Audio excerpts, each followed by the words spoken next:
আমি যে আমার আইবুড়ো ভাত আমার মাইমা কত কি খাইছিল জানো? না না, তার আগের দিনে মাইমা আমাকে আইবুড়ো ভাত খাইছিল। আইবুড়ো ভাতের আগের দিনে বড় মাইমা খাইছিল। কদিন আগে, 2 দিন আগে? আমার এক সপ্তাহ আগে ছিল। 3-4 দিন আগে। আখিদের বাড়ি গেল, যেদিন আখিদের বাড়ি গেল। মেজদি মুনুদির ছেলে।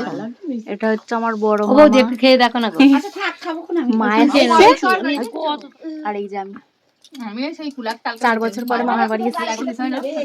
সেই সুমাই মারা সুগমের ভাবি কবে সেই সুপ্ত খেয়ে গেল, কালকে বের করেছে। কালকে আমাদের এ বলছে মামার বাড়ির গল্প বল। মামার বাড়ির গল্প শুনবে। সুবীর আবার মামার বাড়ির গল্প বল। আমাকে শামুক খাই গিয়ে খেয়ে তো এখানে খাও। এত কুটুম আছে, কারো রান্না ভালো আমার না। হাতে রান্না হেভি। আমি তো খেয়ে নিয়েছি বিরিয়ানি মুড়ি আর খাবো না। একবার না।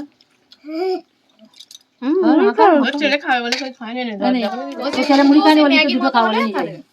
ওর জন্য বেচে দি। কেন ফেল দিবি কেন? বড় হোটেল একটা বলে ফেল দেবো। ও তুমি কোনো বায়না করে কিনলো। সবজি দিয়ে দাও। দিদা এখন স্নান করতে গেছে। আসুক তারপর দিদাকে দেখাবো।